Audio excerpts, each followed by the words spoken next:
Welcome to the No Class News Hour, where we bring you all of the entertainment news and none of the class. I'm Josh Wright, and the overall idea for this show is to give you the entertainment news from the perspective of the everyday guy on the street, the poor guy that, like me, that has no money, no aspirations, and pretty much no future whatsoever. Okay? Now, if we do make it big, if something happens and we do make it big, I just want to let you know we're all going to get nice suits. We're going to basically, only do stories on celebrities that pay us off. So just so you know, straight off the bat, we have no integrity whatsoever. We're not going to have any integrity. It's a lost cause. Ted Koppel's not going to show up. Okay? Now, just want to go ahead also and say that we're very proud to be the 1,222,374th group of idiots on YouTube to do this. We were going to get a plaque, but we spent money on booze and fireworks in that order. But next week we might have a plaque, so stay tuned for that. Okay? All right, what else? Let's see. How this is going to work is we're going to split the news up into our different areas of expertise. I'm going to handle movies and television. My friend Everett Brewer is going to handle video games and online gaming, that sort of thing. Joe Shabazz might join in. We're not sure if he's alive or not. And the elusive Mr. Puckett, he doesn't have a first name at all. He's going to be doing sports entertainment. He's going to be handling wrestling and all that other great stuff. Wrestling, anything to do with sports entertainment, he's going to have that for you. Now, so we've got all that out of the way. I'm going to give you the movie and TV news for the week. First up, Ryan Reynolds is going to be the Green Lantern. That's right, Van Wilder is putting on the Green Ring. He's going to fight crime across the galaxy. There's two things about this that are bothering people. First thing is, Ryan Reynolds, they just don't see him as a Green Lantern. He's done mostly goofy roles throughout his whole career. Mostly, he's hardly ever done any serious movies. He's done maybe 2 serious movies his whole career. So, for the most part, nobody thinks he can play the Green Lantern. He was up for running with Bradley Cooper, who you just saw in The Hangover a couple weeks ago, and Justin Timberlake, who you know from, well, basically being gay. Now, out of the 3 choices, is Ryan Reynolds the worst? No, but he's not really the best either. And out of all the DC superheroes, if he was going to play anybody, he'd be playing the Flash, not Green Lantern. That being said, don't think he's going to do a bad job, but he's not exactly the perfect choice to play the Green Lantern. Now, the second big thing about this is, what about the Deadpool movie? Everybody's flipping out about the Deadpool movie. He's been talking nonstop about the Deadpool movie for 3 months, ever since Wolverine came out, ever since he played Deadpool in the Wolverine movie. He's been talking about a Deadpool movie, how he's going to make it straight up like the comics, he's going to give the fans a Deadpool movie they really want to see. What does this mean for the Deadpool movie? Now, theoretically, he can do a Green Lantern movie, and he can do a Deadpool movie. There's no reason why he can't do both. One's Marvel, one's DC. There's not going to be a crossover. But does he want to be playing comic book movies nonstop for the next 6 years? That's the question. Now, we're going to have more on that in the weeks that follow after we hear more about it. I'm sure he's going to do an interview or something in the next couple of weeks. We'll give you more information as it comes in. Next up, we're still going to be on the superhero movie topic, the Superman movie status. Now, ever since Superman Returns came out, everybody's been wanting to know what's going to happen with the Superman franchise. What's going to happen? Nobody seems to know. Bryan Singer doesn't know. Nobody knows what's going on.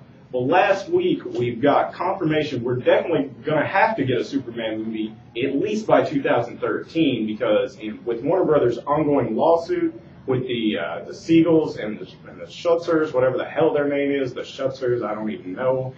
They're the families of the guys who created Superman. They're going to get the rights fully to Superman in 2013. So if Warner Brothers doesn't make a Superman movie, they at least start making it by 2011, they are going to sue the hell out of Warner Brothers until there's nothing left but Harry Potter's glasses. Okay, so they've got to make a Superman movie by 2011. They've got to start working on it. Now, what does that mean? A lot of people think that means they're going to rush a Superman movie and it's going to be crap. They've got 4 years. They've got 4 years to make a good Superman movie. Now, granted, they've also had 25, 19, some odd years to make a good Superman movie, and they still didn't do it then. But, maybe the threat of getting their asses sued off might motivate them to make put a little bit more effort into this Superman movie. Again, there's going to be more on that In the next coming weeks, I'm sure we're going to get an announcement. Comic-Con just ended, so we're going to get more information coming out of that. You're going to get a lot more information on that as the weeks roll by. Now, while we're still talking about Warner Brothers, they do have something good to talk about. Harry Potter and the Half-Blood Prince just broke the midnight screening record with $22 million off of midnight screens. Some movies are lucky to do that in one weekend. Harry Potter and the Half-Blood Prince did that in one showing all across the country, $22 million. They broke the midnight record set by The Dark Knight last year. They didn't break the first day record set by Dark Knight last year. They came close. They're third behind Transformers 2 and The Dark Knight. But still, it looks like it's going to be the most profitable Harry Potter ever. I'm going to talk to you more about that in just a few minutes as well. Now, I don't want you to think, again, it's movies and TV. I'm going to give you some TV news as well. Today, the Emmy nominations came out. I'm not going to run down all of them because we don't care. So I'm going to give you the most important things that came up, a few notes. There are now 7 nominations in the Best Drama category. Usually there's 6. Now there's 7. For the first time ever, I personally have actually seen all 7 shows. And I can tell you, basically, here's what it comes down to. Big Love, Breaking Bad, Damages, Dexter, House, Lost, and Mad Men. All 7 are great shows. Here's what I think. I think there's 3 out of those 7 that are in the top rank. Breaking Bad, Lost, and Mad Men. It's a 3-way race between those 2, with Lost probably trailing behind Mad Men and Breaking Bad just a little bit. Lost had the best season it's ever had this last season. A lot of great character development, a lot of great answers, finally, to some of the freaking questions they've been posting for years and years and years. They finally started answering some questions, and they ended the season by possibly blowing up the freaking island. I mean, it's just balls to the wall on that show right now, so there's a pretty good chance Lost could win.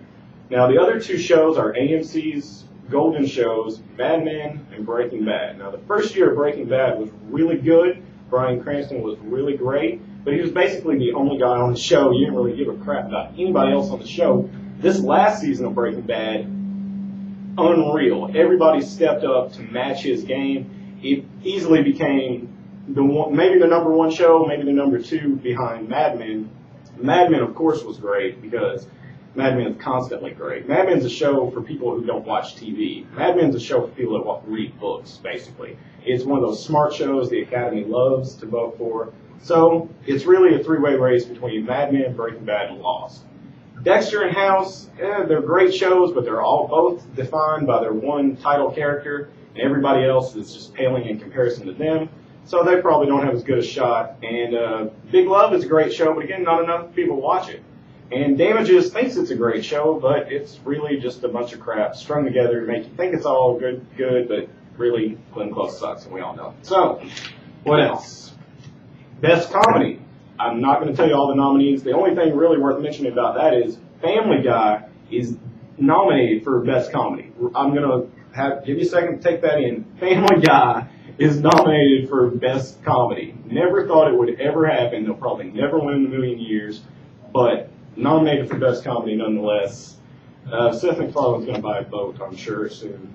And Michael Emerson is nominated again as Best Supporting Actor off The Lost for playing Ben Linus. One of the best characters in the history of television. If he doesn't win this year, there's going to be a riot. I'm sure he's going to use his magical powers to make the island, make the entire arena disappear. Something crazy is going to happen if he doesn't win, I guarantee you that. Also, in the world of movie news, we're going to come back to that. They're actually doing open casting for the next Teenage Mutant Ninja Turtles movie. If you want to be a member of the Foot Clan, which has been all of our lifelong dreams, really anyway, Saturday, July 18th, 2009, 10 a.m. to 1 p.m., Hollywood and Highland, 6804 Hollywood Boulevard. You can show up. You can try to be a member of the Foot Clan. Who knows? And